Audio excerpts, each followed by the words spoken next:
لا، بقي سؤال واحد. نعم. يقول: نحن عندنا الوقت متوفر ولكن العزيمة قليلة، بينما السلف عكسنا تماما، فالعزيمة موجودة عندهم والوقت عندهم قليل، ولم تكن عندهم وسائل التنقل السريع أو البحث السريع، فما هو السبب لضعف العزيمة وكيف نعالج هذا الضعف أثابكم الله؟ الوقت هو الوقت، ولكن اختلاف الإيمان، اختلاف القلوب، وكثرة المشاغل اليوم وأسباب الخطر. عندنا اليوم مشاغل ما كانت عند الأولين، وشرور ما كان عند الأولين، مهيئة للإنسان بالطرق كثيرة، فلا بد من حزم وتشميل، ولا بد من نشاط متواصل، ولا بد من سؤال الله الهداية والتوفيق.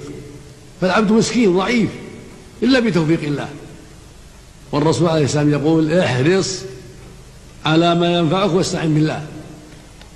وهو مسلم في صحيحه رضي الله عنه ورحمه عن أبي هريرة رضي الله تعالى عنه عن النبي صلى الله عليه وسلم قال: المؤمن القوي خير وأحب إلى الله من المؤمن الضعيف، وفي كل خير احرص على ما ينفعك واستعن بالله ولا تعجزن، فإن أصابك شيء فلا تقل لو أني فعلت لكان كذا وكذا، ولكن قل قدر الله وما شاء فعل، فإن الله تفتح عمل الشيطان.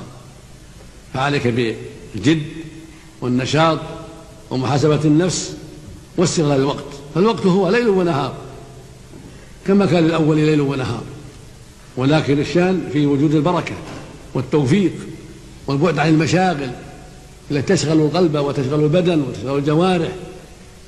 فعليك بالبعد عن أسباب الشر والحذر من أسباب الشر، وحفظ الوقت في طاعة الله مع سؤال الله التوفيق والهداية. لا تغفل، فالعبد مسكين إن خلي بينه وبين شيطانه ونفسه الأمر بالسوء هلك. فلا بد من سؤال الله، اضرع إلى الله واستعن بالله أن يعينك على طاعته وذكره، وأن يعينك من شر نفسك وهواك وشيطانك، وأن يحفظ عليك وقتك. فاستعن بالله واصدق وأبشر بالخير. متى صدقت مع الله واتقيته أعانك جل وعلا، كما قال سبحانه: وإن تصبروا وتتقوا لا يضركم كيدهم شيئا.